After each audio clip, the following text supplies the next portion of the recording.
Hey guys, welcome in. It is Brad with College SportsCast. It is March Madness. It all begins tomorrow, and we are here to break down each game individually and tell you what we think will happen this weekend.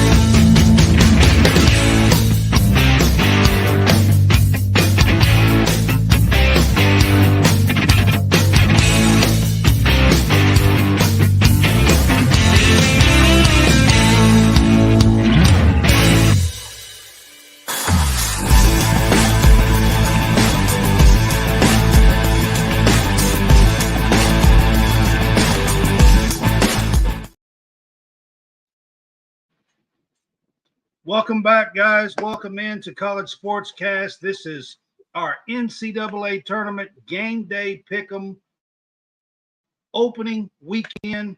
It's here.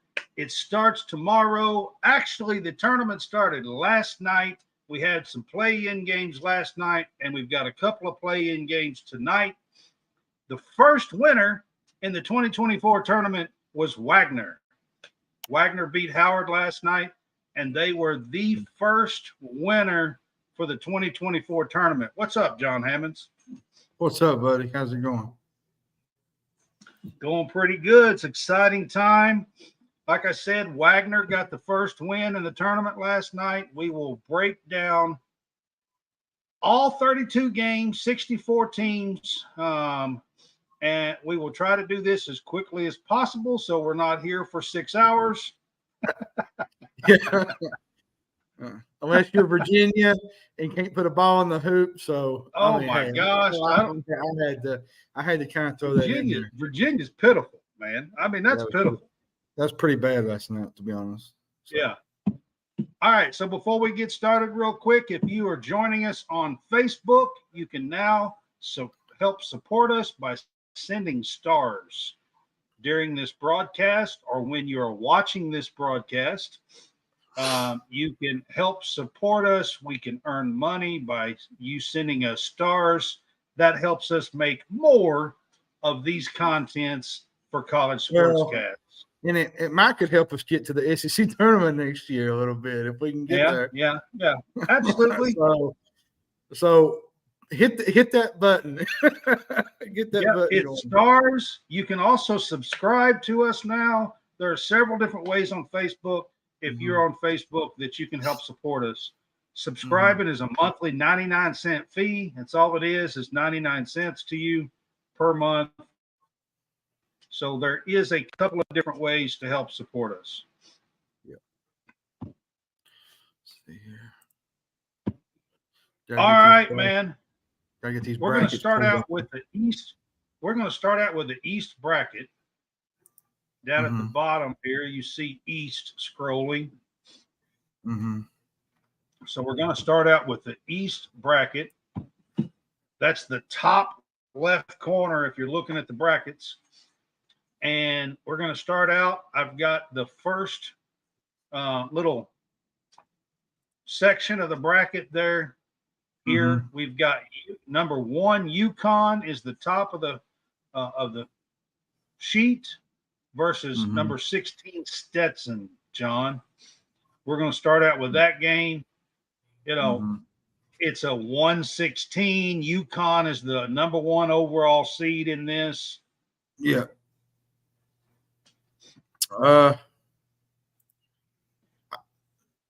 be honest, I mean, Stetson had a great year. It's their first ever trip to the NCAA tournament. First trip ever, which is very exciting for them. But your reward is University of UConn. Yeah. I mean, I have to give out to and I have not looked at the guy's first name yet, so I'll give you an apology on that. But James Blackman's son is on this Stetson team. He scored 43 points in the championship game. And I know it's Blackman. You can check his last name. It's Blackman. I do know that. James Blackman played for Kentucky in 1985. I think he graduated in 85, if I'm not mistaken. But his son is on this Stetson team. And like John said, he led them to the very first NCAA tournament appearance. So got to give him a little bit of shout out here. But I mean, let's be real. UConn's moving on in this one. They are. And to be honest, you know, what Dan Hurley has done, you know, after losing 3 of its starters a year ago, he brought in, you know, Cam Spencer. And that, I'm going to be honest with you, John, Cam Spencer is one I had on my list that Kentucky should have went after. Yeah. And, you know, they got Alex Caravan. They got Tristan Newton. Newton can score from anywhere. He keeps the offense flowing for UConn. Caravan's a guy who can shoot it from deep. And then they got the big center in the middle, Donovan Klingen, which could be a lottery pick possibly this. For me, UConn has everything. They got depth. UConn's going to be a tough out in this tournament. Well, they rank 11th in adjusted defensive efficiency, and they lead the country in offensive. I think they're probably, out of all the betting and the bracket challenges and all the stuff that's going on, I think UConn's probably got the number 1 overall, you know, as far as winner, the percentage for the winners in this tournament. So they're going to be a tough out. Yeah, I look for them to advance in this game. So give me UConn in this one. All right, so they are going to play the winner of the 8-9 seed here, and it is FAU versus Northwestern. And I totally misspelled Northwestern there. So Northwest Eastern. West Eastern. I don't know what I said there. I like Northwestern. I'm going to be honest with you. I kind of like Northwestern in this game. You know, FAU Northwestern's lost a couple of players. They do have Boo Buie, and if you don't know who Boo Buie is, man, he is a special player. Yes. He is a type of player that could lead them to a victory or two in the NCAA tournament here. But of course, FAU is returning its top 8 players from a Final Four team last year. It's highlighted by John L. Davis, one of the premier guards in the country. Yeah. The problem with FAU to me in a game like this is they're just so daggone inconsistent at times. You don't know what UAB's in this bracket, but they're not playing Northwestern. But you don't never know what FAU is going to bring to the table. You know, they've been kind of off and on all year long. You know, they did beat Arizona early in the year. Then they lost some weird games in the but they've had some injuries. They've lost a couple of guys to injury. So you just don't know because they've lost a couple of guys to injury. And you would think FAU would come into this tournament and want to turn up, knowing that they made a Final Four run last year. They have basically the same team back. They've struggled down the stretch a little bit. I'm going to pick FAU in this game. I'm going the 8 seed in this one and going FAU. So we'll be different. I'll take Northwestern in this game. Okay. All right. I mean, that's fair. It's an 8-9. It's a total toss-up, to be honest with you, in this game. Underneath them is the San Diego State, which is the 5 versus UAB, which is the 12. Yep. To me, this is the wild card here, especially with San Diego State, because, you know, I'm going to be honest with you, man. Jaden Ledee is probably one of the best players in the country, not named Zach Edey. He can really do it all for the Aztecs. They got some really good role players, too, on that team. I feel like Waters is a step up some. You know, they got Lamont Butler. And, you know, this team for me is a wild card. Now, they're probably going to have a tough matchup, possibly in the second game with Auburn. But, if they get back to the Sweet 16, there's a chance for a rematch with Connecticut looming. So you got to play one game at a time. But I feel like this San Diego State team has a lot to prove. I felt like towards the end of the year they played really well at times. Then there was times early in the year where they didn't really look great in the middle of the year. But there was a few games there where they really turned it on. So give me San Diego State in this game. But I will say that Andy Kennedy has done a really good job with UAB this year. He's really I got to give a huge shout out to Andy Kennedy at UAB. I mean, he has really, really done a great job since he's taken over for UAB there. He had one of the best players in the nation last year that nobody had ever heard of, to be honest with you, and lost him, and then comes back and makes the tournament this year. They went all the way to the championship game in the NIT last year, and then comes back and makes the tournament here. So, but I'm going to take San Diego State as well in this one. I just think they're probably a little bit too much for UAB, but I don't expect this to be a blowout. Mm-hmm. I think it'll be close early, but I think towards the end of the game, San Diego State will wear them down a little bit. Yeah. Just with the fact with Jaden Ledee, I think he'll take over this game. Yeah. I'm giving the edge to San Diego State here. Look for a 8 to 10 point game finishing up, probably somewhere in that range. Auburn is the 4 seed, and they're taking on number 12 Yale, which Yale's a little bit of a surprise out of the Ivy League. Hey, listen, man, if there's a threat to the 1 seed right now, it's this Auburn team. Bruce Pearl's team's peaking at the right time. They just beat Florida in the SEC championship. Listen, Auburn's deep. They can defend. Broome is one of the best matchup nightmares in the country. He can score inside. He can go out and shoot the 3. They just share the basketball. They're fun to watch. They just might be the most balanced team, I think, in this field. And they're the only one that ranks in the both top 10 in both efficiency and defense efficiency. And not even UConn can claim that spot. So, and this is not your typical 4 seed either, Auburn. This is just not your I mean, they're coming off of a very good run winning the SEC tournament. They have smoked South Carolina twice. And they just throw people at you off the bench. By the way, South Carolina gave Kentucky trouble. They gave Tennessee trouble. I mean, we're not talking about no slouch of a team here, and they smoked them twice. Yep. I just can't imagine this Yale team, who wasn't even the top 2 of this conference in regular season. I just can't imagine. I mean, they're a good team. They're like 21-9 or something like that. I'm not saying that they're, not a good team, but Princeton was by far the best team in the Ivy League. I thought so.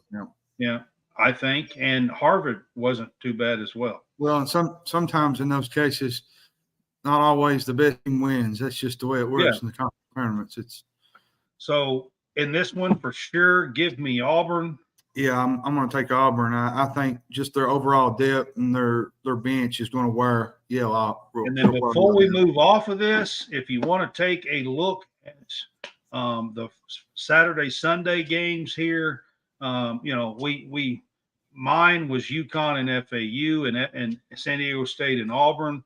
I'm actually looking for UConn and Auburn to make the Sweet 16 here. I think it'll be San Diego State. I think they're going to figure it out, and it's no clip on Bruce Pearl. I just think the San Diego State team has a lot to prove coming this tournament. Give me the Aztecs. I do too, but they're going to kind of run into what I feel like's a pretty good buzzsaw with Auburn. So yeah, this is a tough region. They made the Final Four last year too, San Diego State, and have a lot of players back. This is a tough region for a lot of teams. Yeah. So I'm going UConn Auburn here. So just a quick look ahead. That would be the Sweet 16 choices.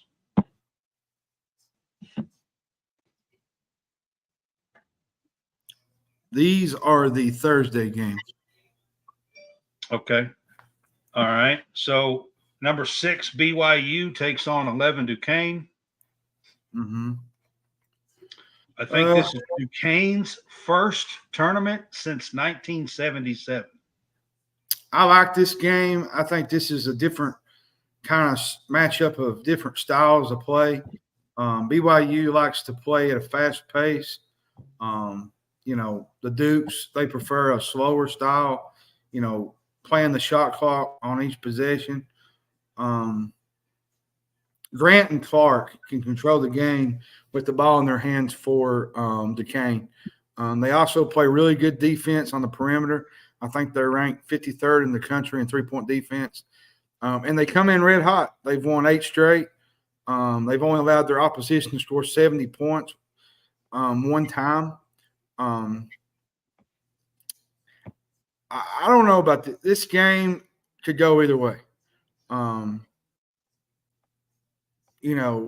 With BYU's ability to live and die by the three, you just don't ever know how some of these games will take off, because early on you get a lot of jitters in some of these games, like early on in the game, and you don't know what to expect, especially for a team like Duquesne that hasn't been to the tournament since 1977. Like it's a big deal to them and their fan base, and how will they respond? And they could absolutely just come out flat as anything. Flat as a door. Yeah, you just don't know. It could happen. I'll tell you on my end, I've been pretty high on BYU all season long. I think that they actually maybe should have been a 5 seed here instead of a 6. Yeah, I agree with you. And I'm going to give them the benefit of the doubt here in this game. I feel like they have a really good team. I'm going to take BYU. I don't know. I like this Duquesne team, but at the same time, they have some centers who can shoot the ball. They got, everybody on the team can shoot. They got a really good team, and I've been pretty high on them. So I'm going to take BYU in this one, but you got to give a shout out to Duquesne here for making the tournament first time since 1977. That is a long, long drought. So, yeah. I'm taking BYU, by the way, too. But the thing about it is BYU to me is very inconsistent at times. And this is a game where you could see them maybe looking bad in. But I'm gonna roll the marble and I'm gonna pick BYU in this game. But I really like this backcourt of Duquesne. I think they got a really good backcourt. They're fun to watch, even though they play a slower tempo. I think they could give BYU some fits. It is a 6-11 game.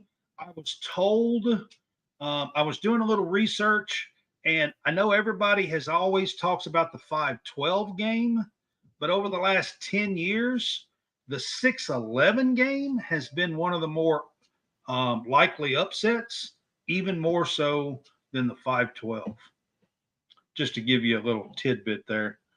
All right, so we're going to go to the next game. We got 3 Illinois versus 14 Morehead State.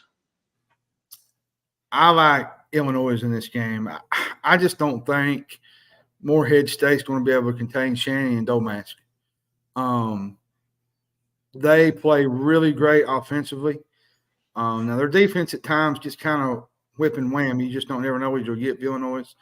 But Morehead State, for me, has not played a team at this level all year long. Illinois is the class of the lower half, I think, of the East region. And I think Illinois, honestly, gets out of this region and gets to the Sweet 16. Terrence Shannon Jr. is the best player in the country.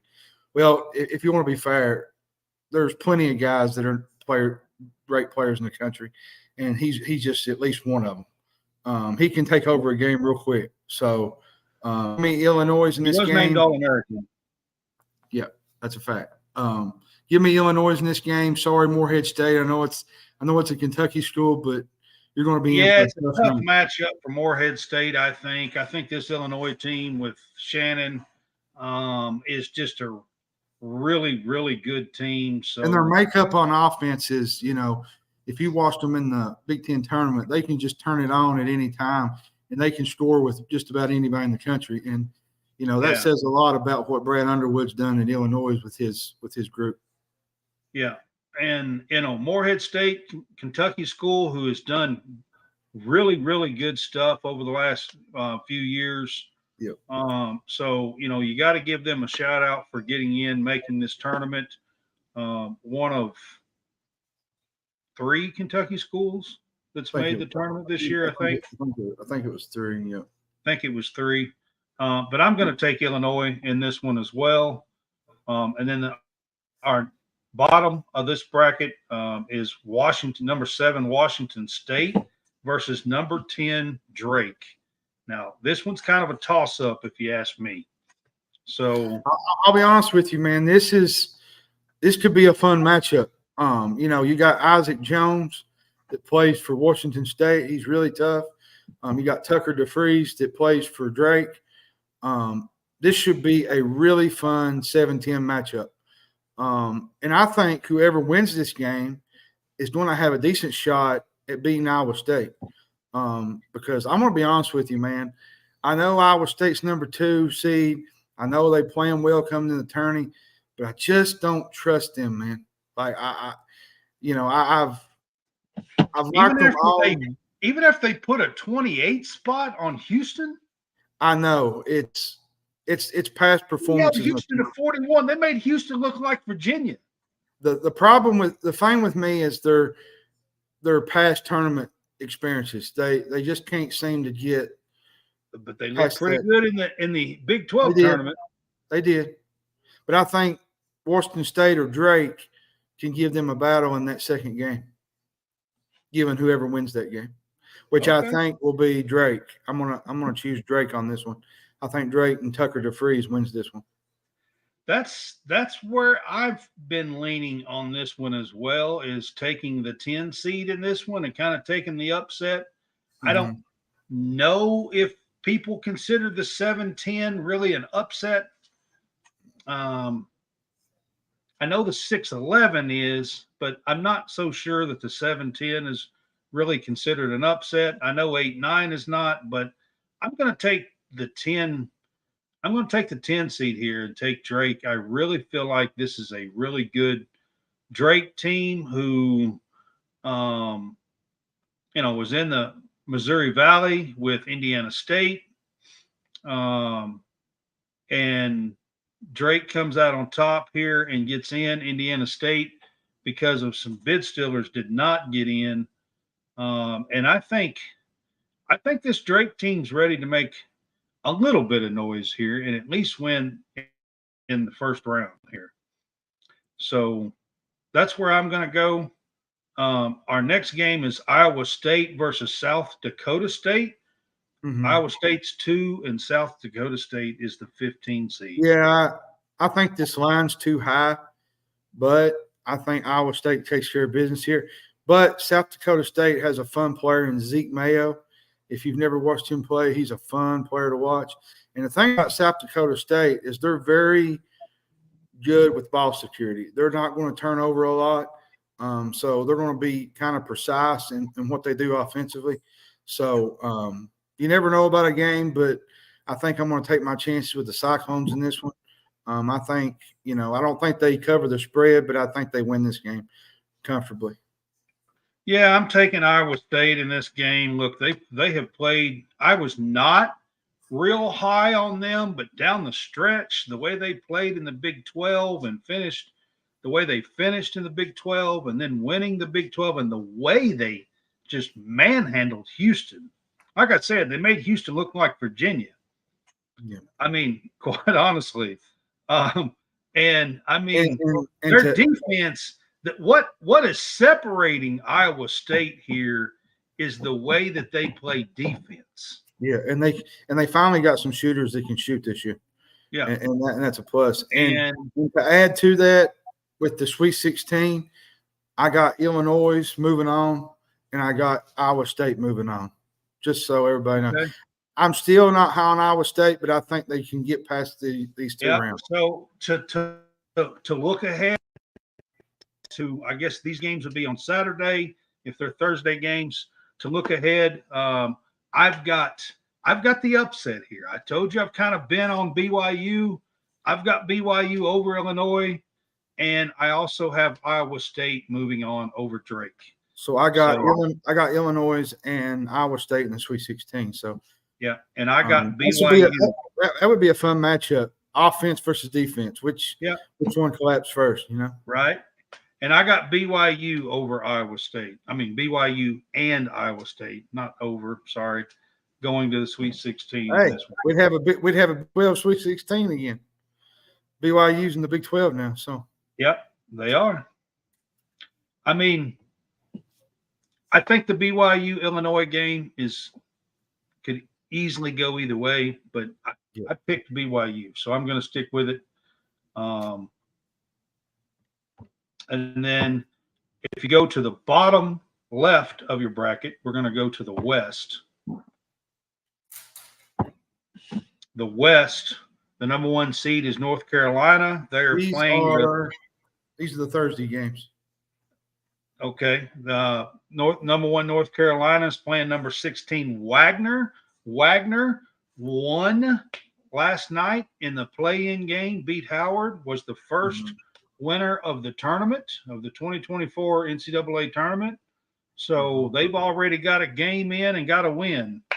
But they are going up against North Carolina here. So I'm just going to be honest with you. Wagner's had a really great year. They won their conference tournament, but this is where the rope meets the rubber, or the road meets the rubber meets the road. They're going to get blown out in Charlotte, unfortunately. They're going to get run off the floor by North Carolina. North Carolina is a really good basketball team. And RJ Davis might be the best point guard in the country. He's up there. That's for sure. Tyler Kolek. I mean, there's a few of them, but he's up there. That's for sure. I mean, listen, guys, it's a 116. Yes, I know that a 16 beat a 1 last year, but it's only happened twice. I'm taking North Carolina in this game. Wagner got their win last night. They can claim a win in the NCAA tournament. And I wanted to speak on that on these play-in games. For these small schools, these 16 teams that play these play-in games, it's a big deal to get into these tournaments for a team like Wagner and Howard to go at it and to get a win in the NCAA tournament. Well, the thing I tell people with these playing games, it's a chance for some of these young guys and guys that's never played on the big stage to get to play in front of TV and audience. Well, I mean, Wagner gets to come in now and play 2 games as a 16 seed and get a win in the NCAA tournament. Yep. So they can claim that from now to eternity that they won a game. They won a game, in the NCAA tournament. It's a big deal to these tiny schools and these small schools. Yeah, these mid-major schools. All right, so the 8-9 matchup here is a really, really good one. We got and if nobody knows, this is the game that tips off the first day tomorrow. Okay, it's the opening game. Opening game. Well, this is a really, really good game. This is Mississippi State is the 8. And Michigan State is the 9. You got, you got Tom Izzo here versus Jans. I mean, this is a really, really intriguing matchup. Hall versus Tulu Smith. If you've not watched Mississippi State this year, I feel sorry for you because Josh Hubbard is a gamer. I think he's poised for a big showing here. Now, I think Tulu Smith will have a big way in this game. Cisco that plays for Michigan State, that'll be a battle with him and Smith in the paint. Matthews down low for Mississippi State. Listen, he's not the scorer that Tulu is, and I think this will result in a loss. I think he'll have his way in the middle, and Mississippi State moves on to play North Carolina. Michigan State has just been so iffy all year long, and I just John, that's really kind of. I think Josh Hubbard is the difference maker here. Josh Hubbard's been, I mean, almost every game, the last 10 games or so, he's been doing 24, 28, 32, 34, 30, 28. I mean, if you look, Josh Hubbard has been on fire for Mississippi State. And I think he's the difference maker here. I'm not sure that Michigan State has a guy like that. And now I wouldn't say normally, guys, am a huge Michigan State guy. I wouldn't say Jaden Atkins is that guy. I mean, Jaden Atkins is a good player, but he's not on the level of what a Hubbard would be. Yeah, I mean, in terms of shooting, I just don't feel like that Izzo has that guy this time because of that. Normally, I pick Izzo. Okay, especially the early rounds, first, second round. They're just so up and down. I'm going Mississippi State here. Yeah, that's where I'm going with this. Yeah. All right, our next one is 5 St. Mary's versus 12 Grand Canyon. This is a fire matchup for a 5-12 game, if you ask me. I agree with you. I love this matchup. You know, Aiden Mahaney, my apologies. Aiden Mahaney is a really great shooter for St. Mary's. Grand Canyon has Tom Foster. This might be the best Grand Canyon team that Bryce Drew has had since he's been there. And that's why. Does Vanderbilt hire Bryce Drew? No, they don't bring him back. I had to throw that in there. I'm sorry. That is why I have St. Mary's going to the Sweet 16 in my bracket. Or not St. Mary's, Grand Canyon. I think this is set up good for them. I think they can beat Alabama if they get there in the second game. So give me the Grand Canyon. All right. Go Lopes.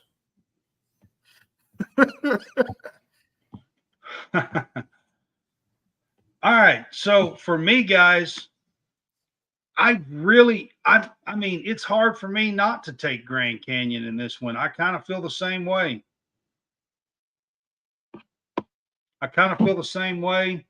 But if I had to pick a team that was the biggest threat in this bracket, it'd be Alabama. But with Alabama, you just don't know what team you're going to get. That's just I'm going for the upset here over St. Mary's. I know they got the 5 seed, won the West Coast over Gonzaga, but I just really like this Grand Canyon team. I'm going to take the 12 seed here. And the next one we're going to talk about, and I'm going to go off. I'm going to let John talk. I've got to plug this computer in before we just go. So anyways, all right. So I'm going to go off and plug in and come back. But we're talking about 4 Alabama versus 13 Charleston. Nate Oates, he plays an interesting style of basketball. They push the pace. They space the floor. They jack up threes.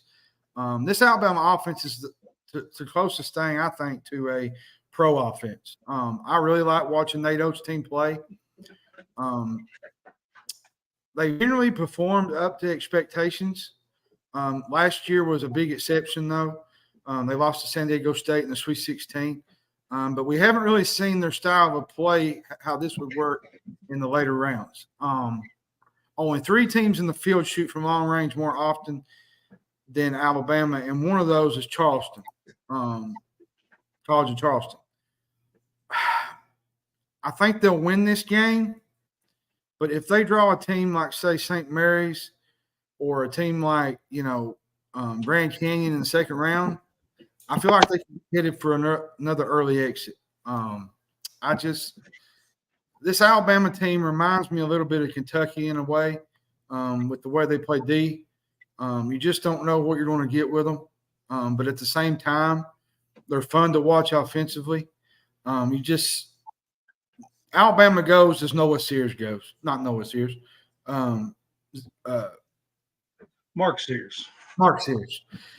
Alabama goes as Mark Sears goes. If Mark Sears is having a great game, Alabama's having a great game. You just don't know what you're going to get with this Alabama group. This game to me is about contrast to styles.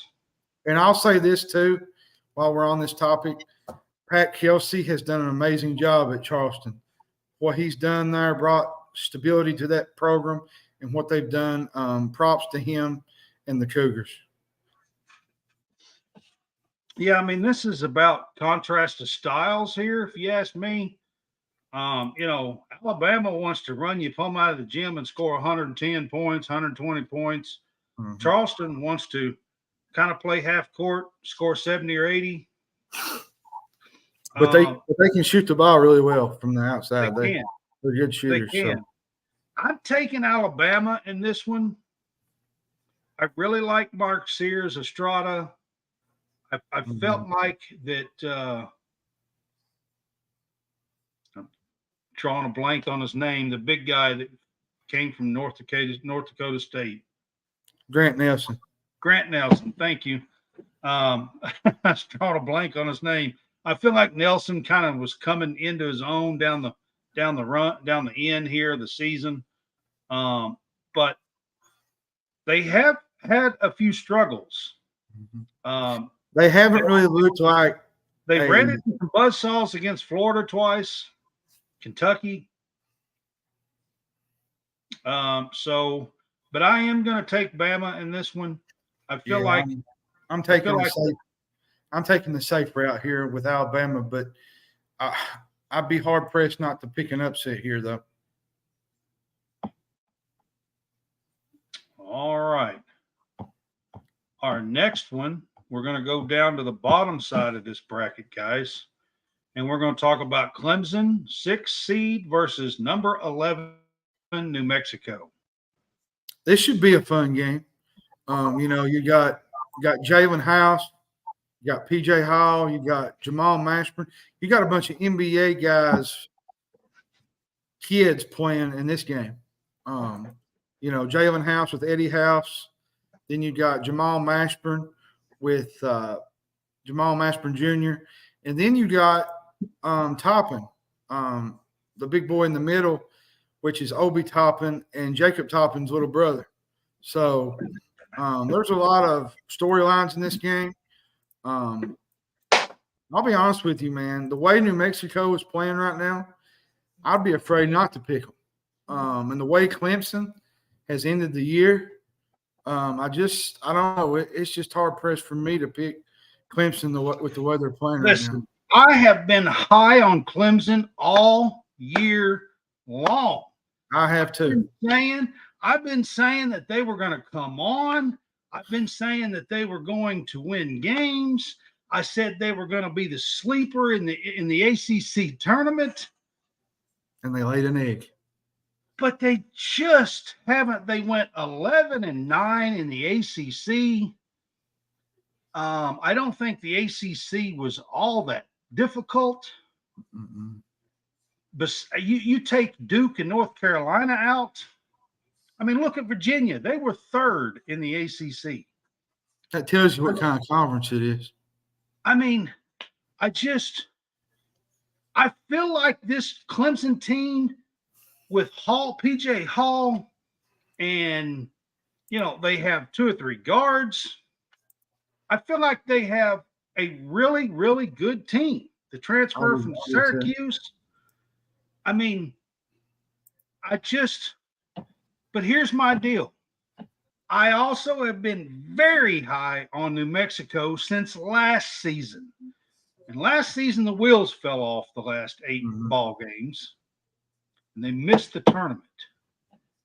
This year, they made a hell of a run the last 3 weeks to get in this field.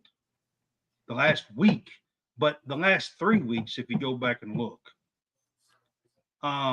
Like you said, John, they are full of former NBA players' sons. And Rick Pitino's son coaches them. Yeah. There's a lot of NBA stuff around this game. Yep. I am picking the upset here. I'm taking New Mexico. I am too. And I know some fanboys people that's going to be here is going to say that's not right, but I'm sorry. I've gave you guys chances. I don't know how many games here on Game Day Pick 'em and picking you guys all season long. And every time I do, y'all mess me up. So Good luck. here we go. I'm going with the Lobos. Yep. Los Lobo. Los Lobo. Yep. All right. 3 Baylor versus 14 Colgate. I like Baylor in this game. Not the toothpaste. Yeah, not the toothpaste. I like Baylor in this game. I just think Baylor has too many guards for Colgate. Colgate's a really good team, but they're gonna be matched up with a really good guard-oriented team in Baylor. And I think Baylor gets to the second round. While I'm at it, I'm just going to go with the way I think. I think Baylor gets to the Sweet 16 in this section. I think they end up beating New Mexico and going to the Sweet 16. All right. I'm going with Baylor in this game as well. I just feel like Colgate is overmatched here in this game. So give me the Baylor Bears. Our next game we're going to talk about is the 7-10. You got Dayton as the 7, Nevada as the 10 in the West bracket here. What do you think about this one? I like this Nevada team. I also like this Dayton team. But when you only got one player really doing anything for Dayton, which they got a few other guys, role players, but Deron Holmes is their main cog. And when he's not on, Dayton is not on. And I think this is a game where it's going to be interesting with the style of play, the way they bring it out, because both of them play like a certain type of same style of play. It just all depends on which Nevada team shows up. If you get the Nevada team that went through the Mountain West the last, 2 weeks and just ran rampant on everybody, you're going to get a tough team in the first round. If you get the Nevada team that played like they did against Colorado State in the opening round of the tournament, you got a chance to beat them. So it just all depends on where Nevada plays at and how they play starting the game. But I think I'm going to go Nevada in this game. I like the 10-7, which everybody thinks that's an upset, but I don't consider it an upset, honestly. It's more of just a pick 'em game. Honestly. Dayton, for me, I know they got Deron Holmes, but I mean, they really haven't played up to par the last 3 or 4 weeks. I don't feel like they didn't close. They were number 1 in the A10 2/3 of the way through the year. They finished 3rd in the regular season in the A10 Atlantic 10, and then they get beat out in the tournament. Didn't make the finals. I mean, get beat out in the tournament. I mean, I don't feel like Dayton has played well. And for me, Nevada has. They finished 2nd in the Mountain West. And I don't think the Mountain West got any love in this bracket at all, except for San Diego State. No. They got a 5 seed, which San Diego State got the highest seed, and they finished like 5th or something in the conference. But I'm taking Nevada here. Yeah, I like Nevada here. Yeah, I'm just not in love with the way Dayton played down the stretch. So I'm taking Nevada here. Then we got number 2 Arizona versus 15 Long Beach State in the West. I'm going to say here, Tubelis has been a second-team All-American this year. They got Balo, a dominant interior presence in the paint. This is another team that can cut down the nets, but at the same time, they're a team that could lose in the opening round, second round. You just don't know what you're going to get with this Arizona team. This Arizona team has been Jekyll and Hyde at times all year. They had some losses to Stanford early in the year. So I don't think they're going to pull another Princeton from a year ago. I think they take care of Long Beach State. But shout out to Dan Munson. You know, That's where I was going to go with this.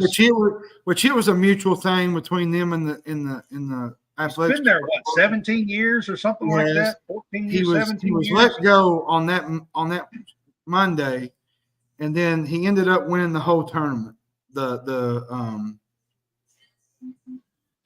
And got his team into. I think it was wasn't the Big West, I think. Yes. Yeah, I think that's what it was. Yeah. So ended up winning the whole thing and just shocking everybody. And now he's in the NCAA tournament. Congrats to you. I mean, you got to give Monson a big shout out here. Got fired. It was a mutual agreement. I mean, but lost his job. And then you know, they tell him he can finish the year out. They think he's probably going to go there and get beat first or second game, and they win the whole damn thing. And they're sitting at the 15 seed, you know, here against Arizona. However, I don't believe that they're going to be too much of a problem for Arizona. I am picking the Wildcats here.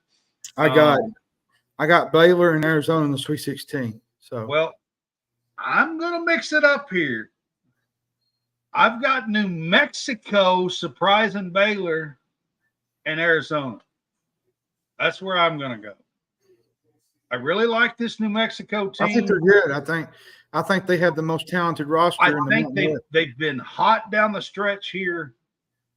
I feel like they might be one of the Cinderellas of the tournament here and kind of get to the Sweet 16. We have two more regions, so let's go. Yep.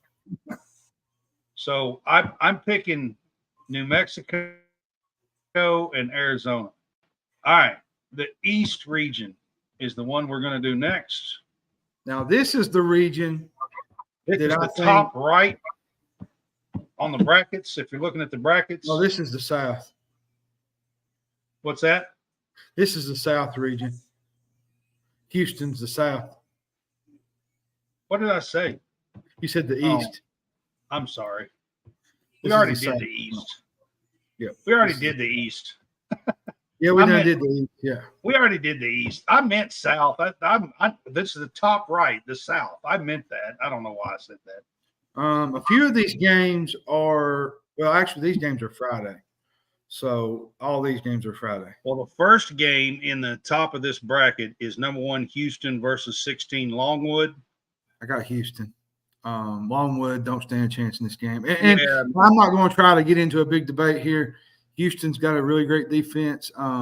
Congrats to Longwood, but they're in for a tough night in this game. Yeah, and Houston's coming off of a butt whooping.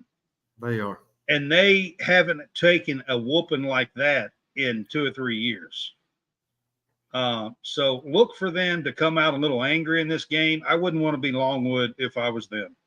I'm going to tell you, and then you reach this 8-9 game, and I'm going to say this. I really like this matchup. NCAA is kind of funny in this one, by the way, because the women play the same thing, and you got the Trev Alberts thing going on. NCAA, come on now. I mean, really? Yeah, and here's another thing, too. You know, you got Tominaga for Nebraska, the Steph Curry. I call him the Steph Curry. He's not afraid of any shot. And then you got Tyrese Radford and Wade Taylor on the other side with their guard play. I'll say this. Texas A&M is a wild card here. And I say that because I think they have the guards to compete with Houston. They do. With Houston. I'm not saying they'll upset Houston.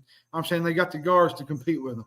I think they can give Houston a scare if you know Boots and Taylor is playing right. If they're playing right, yeah. I'm going in this 8-9 matchup. I'm going Texas A&M. I feel like they Nebraska has.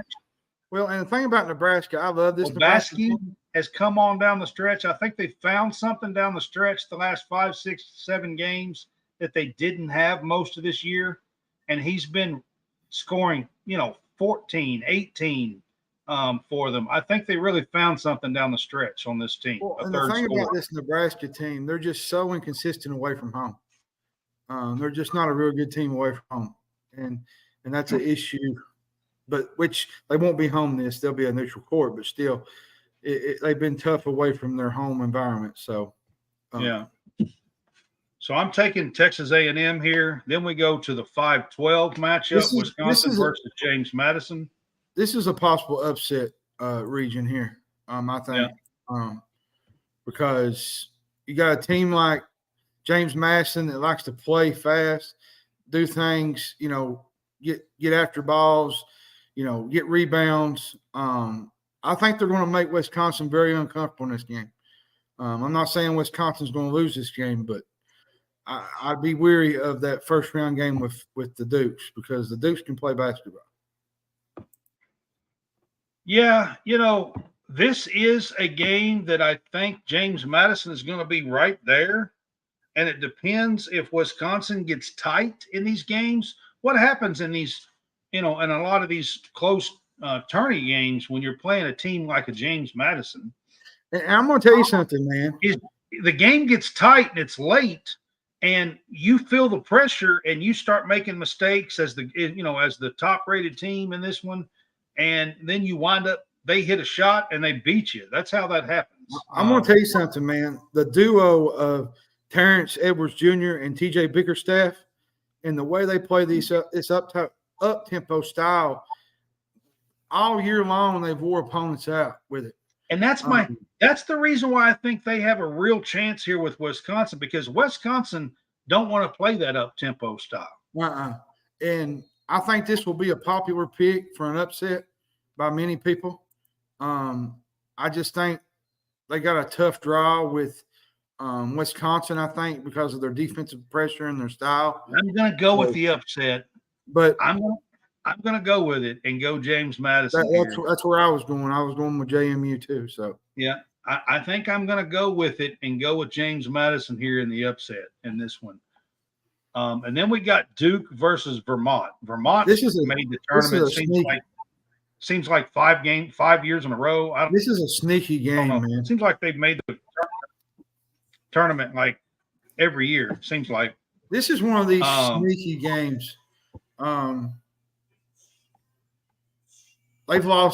Duke has lost 3 of their last 6, including to North Carolina and NC State. This team is so up and down. Yep. But the biggest thing with this Duke team, I've said all year, they haven't gotten a stop when it matters. In the crunch time, they haven't been able to get any stop. Time for Jeremy Roach, a senior, to step up if they're going to do anything here in this tournament. And their defense is a real issue going forward. Guys, Jeremy Roach is a senior.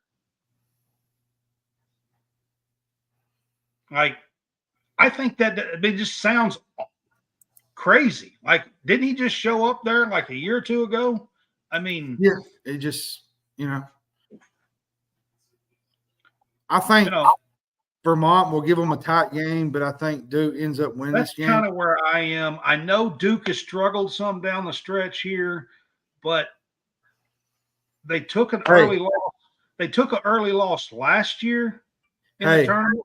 I say this: watch out for the Dukes in that second game, Duke. I'm telling you, man. If you, and that's where I'm going with this. I think JMU gets the Sweet 16. I think the path is there. Okay. Well, my winners, my I guess Sunday winners here are going to be Houston and Duke. I can't trust Duke, especially with their defense the way it is right now. It's a real problem. Yeah, but I don't. Outside of James Madison, I will say James Madison might have a shot here, but I don't trust Wisconsin either. So, there's really no team here that if I was picking that I would pick, but you got to pick one of them.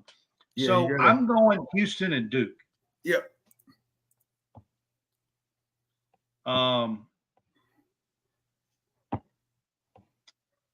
Our next one here in the bottom of this bracket is Texas Tech, 6th seed, versus number 11 NC State.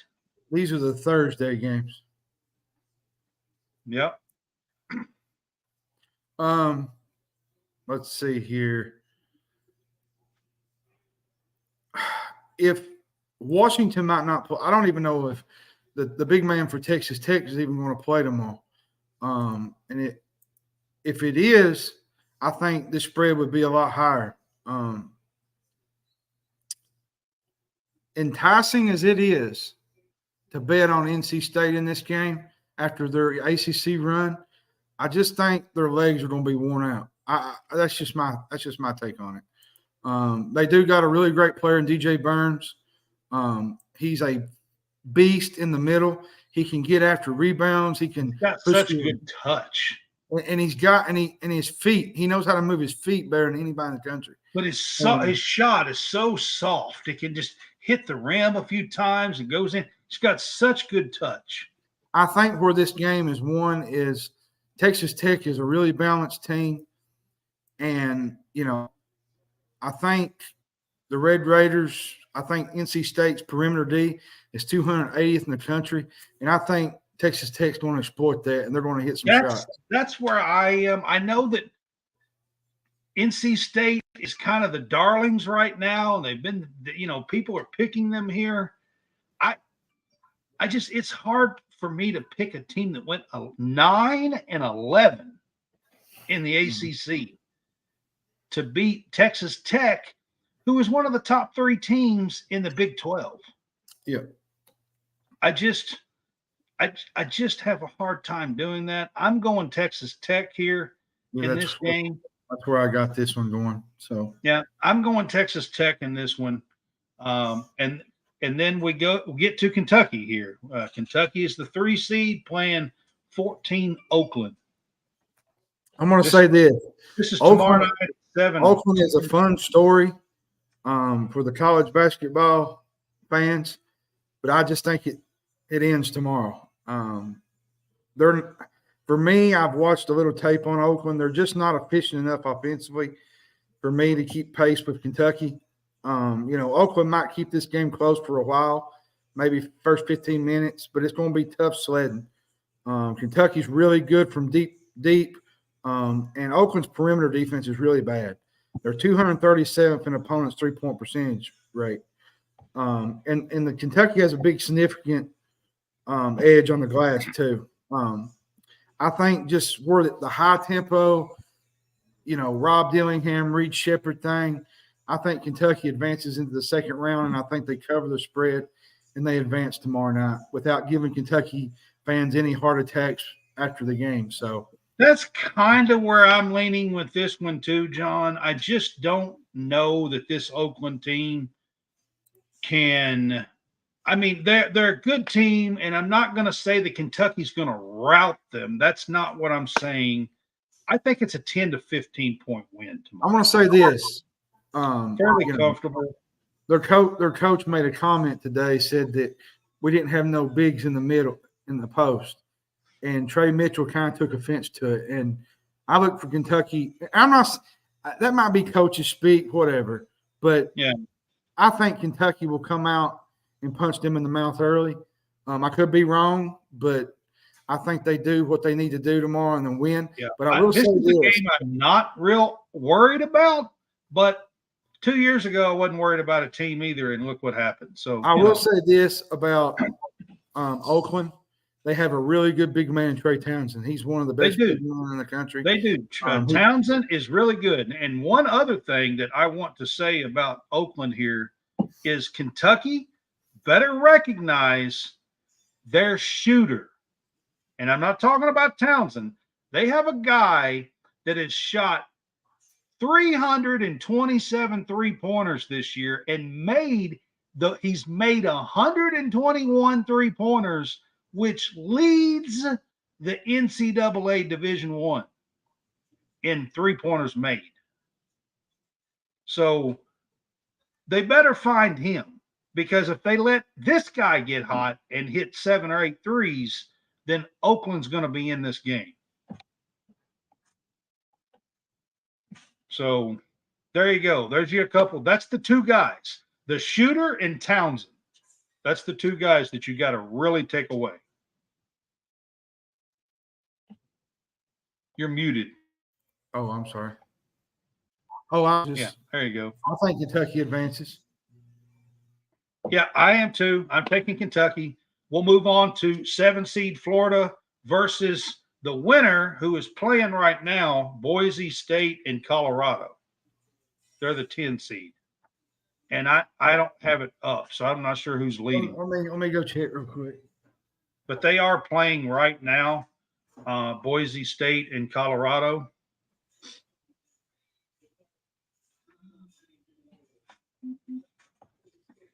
They will be the 10 seed. Florida is the 7 seed in this one.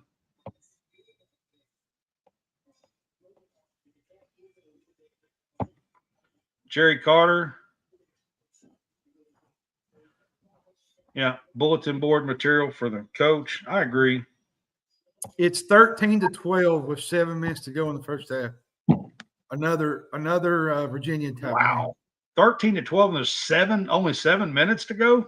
Yes. Okay. That's a barn burner right there. But I have Boise win this game. That's what I had in my bracket. Actually, no. I have Florida win this game. I take that back. But I have Boise winning the play-in game. So I have Florida winning this game. I think Florida's guards will be the difference in this game. This one's tough for me. I mean, Florida, I feel bad for them. They lost their big guy last year, right before NCAA tournament. Yep. And now they lost a backup big guy this year, right before the NCAA tournament. This is 2 years in a row with major leg injuries. And, I feel bad for them. So give me Florida in this one. I think their guards is going to carry them in this first round game. So give me Florida here as the win. Clayton Jr. is just, and what's the other one's name that got the Zion Pulling. Yeah, Pulling. They got Pulling, and then they got the other guy. I can't think. That was good last year. Yeah, I can't think of his name off the top of my head, but yeah. Florida's guards are really tough. I think Florida ends up winning. And this other one, congratulations, Western Kentucky. Got to give a huge shout out to Western Kentucky. First year coach gets them in. They hadn't been in 11 years since 2013. Got to give a huge shout out. Also, Dante Allen is on this team. Mm-hmm. He has been a partial starter this year for them, on and off, averaging about 8 or 9 points a game. Senior. Here's my thing with the whole Marquette deal, and I love this Marquette team, by the way. It's all about, and not even this game, it's all about the status and the health of Tyler Kolek. If he's healthy enough, I think this Marquette team. Yeah, Tyler Kolek has missed some games towards the end of this season and makes a huge difference for this Marquette team. Give me Marquette in this game. I think they win it pretty decisively. Yeah, unfortunately, I can't go with the Hilltoppers here. I would like to go with the Hilltoppers here. I'm not too far from Bowling Green, and actually, my dad graduated from there. On top of that, I got Kentucky beating Texas Tech in the second game, and then I got Marquette beating Florida. I just think Marquette, their guard play is just a little tad better than Florida's. And I think you'll see it. That's where I'm going to. That's the two that I have going to the Sweet 16. And I think you'll see in Marquette. And you'll see a Dwayne Wade part 2. Yeah. Kentucky and Marquette. Yeah. And Trevor Berry, if you're out there, I know that you're watching. I know you would be excited about a Kentucky Marquette game. He's a big Marquette fan. My buddy Trevor on Twitter, so he likes Marquette. So he would like that matchup for sure. All right, so that concludes the South. Now we're going to the bottom right. By the way, I didn't pick my Sweet 16 above. I think James Madison goes, and then I think Houston goes. I think Texas A&M gives them a fight, but I just think at the end of it, Houston's got too much guard play and too much defense, and I think they go the all right, so you're talking about this one in the South. Yeah, I think they go the Sweet 16. And I think James Madison shocks the world and goes to the Sweet 16. They get to play in Texas. Okay. So well, we're going to switch up and go the region. Midwest. The region of upsets is what I call this one. Yeah. I feel like the Midwest has some very good potential for some chaos here in this region. The number 1 seed is Purdue taking on the 16th seed. Now, Grambling won in overtime after I was typing this up this evening. The game was still going on when I did this, but it's Purdue is taking on Grambling as the 16th. Purdue, you're safe this year. Yeah. You win a game. I think they win this game. Yeah, I just don't see Grambling being able to stay with Purdue here, guys. Grambling, again, just like Wagner, what I was talking about, this is their first time ever, I think, in the dance. I'll say this. For Grambling, they got to win, guys. In overtime, they got to win in their first time ever. It's huge for them. Here's the thing about Purdue. The last few years, they've been playing with their food in the tournament games early in the year, early in the rounds. They can't afford to do that against some of these teams. They're going to have to do what Purdue does and put them away early if they want to get past this cloud of we can't win a tournament game. You know what I'm saying? Oh yeah. So the 8-9 matchup here, Utah State gets an 8 seed. I've been saying they should have been a 6 all week long since the brackets come out on Sunday. I like Utah State in this game. Utah State's the 8, TCU's the 9.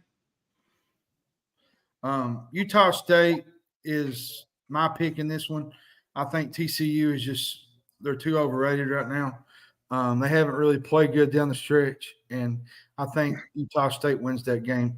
If you haven't watched Utah State, the Mountain West is way better than they were given credit for here. They won the regular season, Mountain West. Utah State did. They were the winner here. They got a great player in Darius Brown. If you've never watched him play, he can shoot the ball. And I think the Mountain West, these are tested teams with 6 teams in the tournament here. I mean, I think TCU is going to run into a team here that they're not expecting to be as great as Utah State is. I'm taking Utah State in this one. And on this 12-5 matchup, I got McNeese State. Gonzaga's the 5. I think they were overseeded. McNeese State is the 12. You got Will Wade here at McNeese State in the tournament. Rashad Wells might be one of the best players in the country that nobody knows about. Yeah. He can absolutely play, man. Now, these guys on the McNeese State team, they got some dogs, man. They got some players. And they're not afraid to play. That can handle Ike in the middle, because that's what scares me. There's a couple of guys that can put on Ike that can neutralize him, but I think he'll get his points. But I think McNeese State wins this game. I do. And I'm going to go as far as saying this. I don't think Kansas beats Sanford. Yeah, that's going to be mine. Actually, that's good.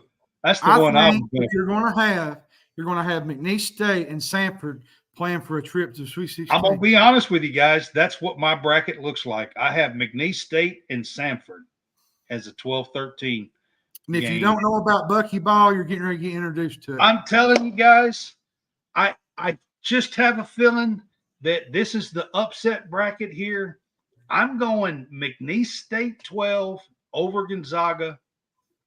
And then we got Kansas, the 4 seed, who has some injury issues. McCullough is not playing. Come out yesterday. During the whole tournament. He's not during the whole tournament. He's out. Kevin McCullough Jr. is out. Hunter Dickinson is supposed to play, but with McCullough being out, I'm telling you, if you guys have not seen Sanford play ball, they scored 132 points in a game this year. They scored 120-some points, 121 or 122 in a game. They scored 112 in a game. I mean, if you have not seen this team play ball, you need to watch this game. They are fun to watch. Bucky Ball. The guy's coach's name is Bucky. And I tell you, man, they got some really good players. They They got Jaden Campbell. He was from Florida Southwestern. They got Jermaine Marshall. He was a transfer from Akron. I think they got the kid in the middle? Anchor. Anchor is a load in the paint. If you've never watched him play, that kid can actually get after it. So, Kansas, you better be prepared for buckyball is all I can say. I'm telling y'all right now, this is the game right here. This is the one. I think this is an absolute nightmare matchup for Kansas in the first round. I think they could have gotten anybody else as a 4 seed or 3 or even a 5 seed. I think this Samford team is a nightmare matchup for them. I just do. And as far as the Sweet 16 goes, I got Purdue beating Utah State in the second game, and then I got Samford going to the Sweet 16. Buckyball gets to the Sweet 16. But I think that's what I think. The McNeese State Samford game. I've got a couple of brackets. I went McNeese State in one. I went Samford in another. I've been all over the map with this game. I think it could actually go either way. I am taking Purdue to make the Sweet 16 here, but here tonight I'll give you. I think I'm going Samford. I really, really like this Samford team. But I think going forward, that's where it ends. I think Purdue gets to the Elite Eight. I think they're going to. But interesting enough, Purdue is the only team ever to lose to a 13 or higher seed 3 straight years. You know what this kind of feels like? I know that it might be anything, but I look at it like the year that Virginia lost to UMBC, and then they come back the next year, win it all. Like this feels like that kind of thing with Purdue. Like not saying Purdue's going to win it all. I'm just telling y'all, if they match up in the Sweet 16 against the 13 Samford, and they get knocked out again, that'll be 4 years in a row they've been knocked out by a 13 seed or higher. I'm just saying. Just want to put that out there. Just saying. We have how many more games left? Just the rest of them? Yep. This is it. All right. So we got 6 seed South Carolina versus Oregon. This has been a hot pick here in this one. Oregon's got a big man that didn't play. He's only played about 19 games this year. He's been coming on down the stretch and playing really, really well. Carried them to the Pac-12 championship. That's how they got in the tournament. And so it's a 6-11, John. What do you think about this? I like this South Carolina team. I love Michie Johnson. I love, Cooper. They got a really good, fun team. This could be a bounce back spot, I think, for the Gamecocks. Oregon's coming off a big win in the Pac-12 tournament, while South Carolina got blown off the court by Auburn. I think they're going to be prepared and ready to go in this game. And I'll say this, if you've never watched Nafali Dante plays for Oregon, the big man in the middle, he can absolutely get after it. He's the one I was talking about. He missed. He's only played about 18 or 19 games. This is probably the best 6-11 matchup out there besides New Mexico and Clemson, I think. Yeah. But I'm going to slide to the edge of South Carolina here. I think South Carolina just has better guards. I think they got better shooters. I think their defense prevails in this one. That's where I've gone to. I've read up on Oregon here and their big guy and how well he's been playing. But, man, guards win tournament games. They do. And on top of that, South Carolina plays tenacious defense. And I just feel like defense and guard play is going to win this game. So, for me, I'm going South Carolina here as well. Yep. But Oregon has been playing really, really well lately. And their big guy has really come on. And I'll say this on the next game with Creighton. I think this is a horrible matchup for Akron. You got 3 Creighton, 14 Akron here in this game. I feel like this is if we had to really pick out of the worst seeding lines, I think this is the worst 14 seed that Creighton could have got. Probably next to maybe Vermont, maybe on the 13 line. Yeah. But I just think Creighton's got too much. They got Baylor Shireman. They got the big boy in the middle, Kalkbrenner, Ashford. This is a really good, fun team, Creighton. And when Creighton gets going offensively, they can beat you from different areas of the court. And what Doug McDermott, not Doug McDermott, his dad. His dad. It's can't think of it. It's McDermott. Dylan? No, I can't think of his name. But anyways, Coach McDermott, he's had a really great year. He's a really great coach, and I think Creighton pulls away in this game. Yeah, I'm going Creighton in this one too. I think they're just too much for Akron here. Creighton, I mean, they put a whooping on UConn about 3 weeks ago. I mean, I just don't see Creighton being able to beat this. I mean, Akron being able to beat this. Greg McDermott is who it was. Greg McDermott. I knew. I couldn't think this. I couldn't think what it is either. It's getting late. It's getting late here. We've been going for a while. Especially when you put me on the spot and I'm trying to sit here and think of a name. Then I'm like, oh shit, I can't think. And then on this, all right, I wouldn't be shocked. We got 7 Texas. I wouldn't be shocked if Colorado State won this game, to be honest. Yeah, versus 10 Colorado State. I wouldn't be shocked if Colorado State won this game just for the mere fact that Texas has been so inconsistent. But I'm going to go with Texas in this game because I think Dylan Dessou is going to show up. I think they're going to have a good showing here in this early round, and I think they take out Colorado State. This might be one of the best 7-10 matchups we got too, next to Drake and Washington State. So got a couple of people here taking the Ducks. It looks like instead of South Carolina. That's their opinion. I just think Darb Play wins in the tournament, and don't get me wrong. Don't get me wrong. Oregon's got some good guards, but they don't have the type of guards that South Carolina's got. So I'm going Texas in this game, and I think part of it is the UT matchup. I think. Yeah.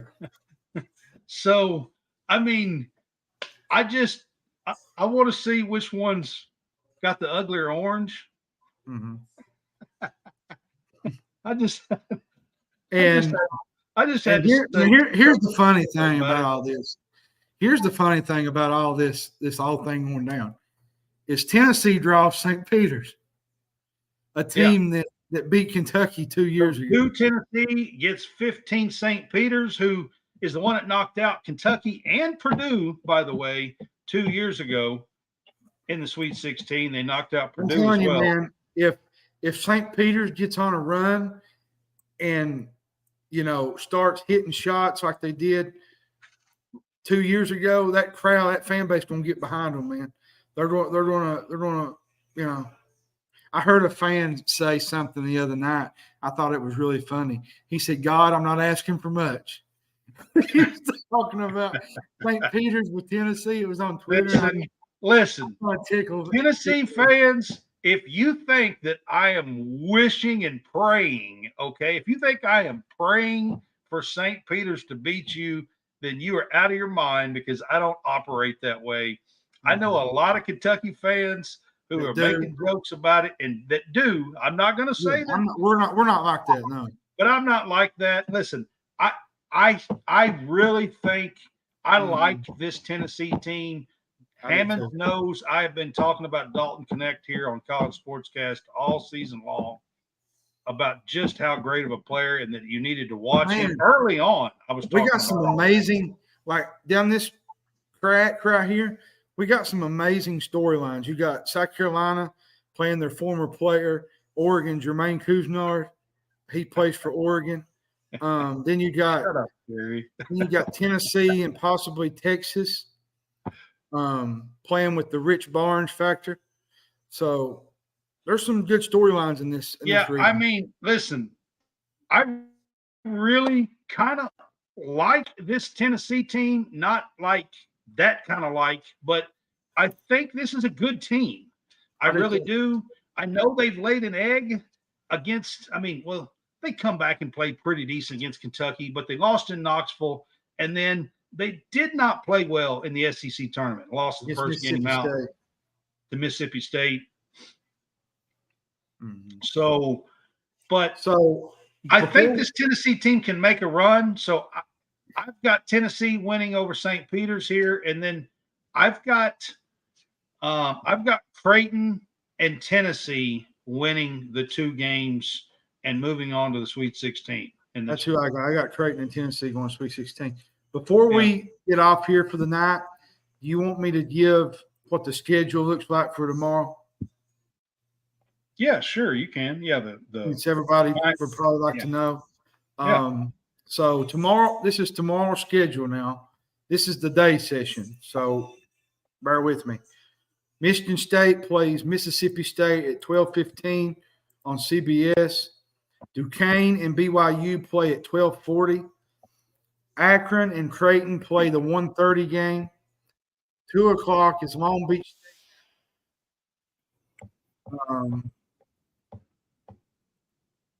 Hold on. All right, where was I at? Akron, Creighton. Long Beach State, Arizona play at 2 o'clock. 2:45 is Wagner in North Carolina. 3:10 is Morehead State in Illinois. 4 o'clock is Oregon in South Carolina. 4:30 is Nevada in Dayton. 6:50 is Colorado State in Texas. 7:10 is Oakland in Kentucky. 7:25 is McNeese in Gonzaga. 7:35 is South Dakota State and Iowa State. 9:20 is St. Peter's in Tennessee. 9:40 is NC State and Texas Tech. 9:55 is Samford and Kansas, which will be a late game, by the way. And 10:05 is Drake and Washington State. And if you stay up that long, you might see a really good basketball game. Yep. All right, guys, before we log off here, we've got a bracket challenge going on. We've got one in men's and women's. If you're interested in the women's, you have till Friday at 11 o'clock to join the women's tournament as well. We will do a little bit of coverage here of the women's as well. Tonight, we went through the complete men's bracket. We probably will do a little bit. You sure you don't want to go through the women's bracket tonight? No, we're not going through it tonight, but we will talk about more of the women's bracket after the first weekend here. I got to give you a whole way to go. We've been at it for like almost 2 hours. Close to it. But go to CBS Bracket Challenge, all right, CBS Sports, and look up College SportsCast, and we have a bracket. You can still get in. We have around 33 to 35 people in our bracket right now. We've got a pretty good bracket going on. Love to get more and more. So invite your friends, invite your family, and you can get in before 11:15 Eastern tomorrow is the cutoff. And by the way, Daniel Head said, have you seen how well the Cats are playing in baseball? Yes, I have. They've been playing really well. Yes, they're doing really well. And me and John Roberts are talking a little baseball here and there when we're doing the show and stuff as well. Actually, and he's covering baseball. Auburn has a big series this weekend with Arkansas. That should be a fun so we are covering a little SEC baseball here. John Roberts is covering as media for Auburn. As we always say, let the games begin. Hey, it is March Madness, guys. Please join our bracket. It's March Madness. The bracket, by the way, the winner of our brackets will get a 20% discount at Home Field Apparel. So you get a really good prize here for the winner of our brackets. You're going to get 20% off. Andrew Schaefer's on. One of the guys from the Spaces. All right, so we will not be on. We got the tournament. We will be on Sunday night. Right now, I've tentatively set it for 6 p.m. I don't know exactly what the schedule is going to look like on Sunday night.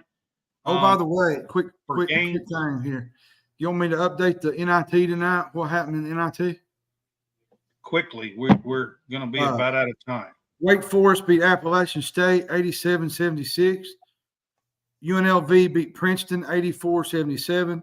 Bradley beat Loyola Chicago 74-62. Indiana State, your darling that was left out of the tournament, beat SMU 101-792. They scored more points than Virginia did, ladies and gentlemen. Yeah. Yet they're out of the tournament. That don't make no sense to me. Seton Hall beat St. Joseph's in overtime 75-72. Going on currently, Villanova leads VCU by 41-40, and San Francisco leads Cincinnati 48-47. So that's your up-to-date on the NIT. All right, again, join our brackets. We got men's and women's on CBS Sports. And by the way, for college sports. Travis Jennings said, do you have a link to the bracket? Yes, Travis. He is Travis. I know who you are. You're the bar banter, so I'll get it to you. I'll send it to you on Twitter, Travis, on your bar banter thing. So, yep. Okay, I got you. I'll get you, Travis. I know who you are. What's up, Andrew Schaefer? Go Qs. He likes Syracuse. He's a big Syracuse fan. Yeah, Travis has been on the show here. We've been on his show, the Bar Banter show, Bar Banter. So I appreciate Travis. Travis, I'd love to have you in the bracket, and I'll get you your link here in a few minutes. Oh, Andrew replied, "Am right. Go Qs."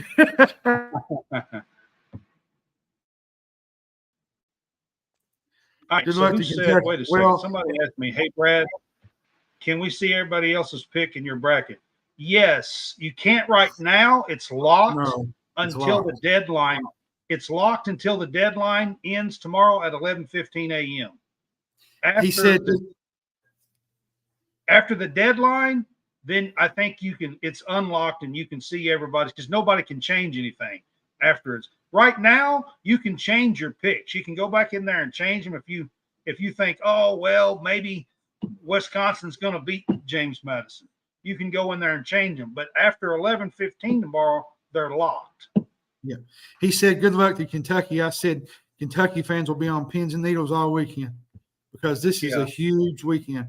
Like, I'm not saying in terms of, for Kentucky fans to get through this weekend unscathed, it would be a big weekend for Kentucky fans this week. If they don't get unscathed, there's going to be a lot of noise. Like a lot of noise. Jerry, I hope that answered your question, but on the bracket challenge. But hopefully they won't be no noise. The reason why they are locked right now is because people can change them, and they don't want people copying and stuff like that. So they're locked until 11:15 tomorrow, 11:15 a.m. Hey, did you know that Jerry Carter was a 49ers fan? I did know he's a 49ers fan. Lord have mercy. I'm Green Bay and you're Dallas, and he's 49ers. Andrew said those three guys don't mix. You know what I mean? Andrew said, if you guys lose the first weekend, stay away from Lexington as far away as possible. Those three teams just don't mix. Andrew said, stay away from Lexington if they lose. I got you, Andrew. Like, it's a big weekend for Kentucky fans. Yeah, I'm saying Kentucky fans. Yeah. All right, guys, we have been on. I've got to end this thing. We've been on almost 90 minutes, so I got to end this thing. I hope you guys enjoy the madness. We will see you on Sunday evening. I'm not exactly sure what time. I'm saying 6 right now, Central, but we might do it a little later. What does Greg Gumbel say? We'll see you down the road. We'll see you down the road.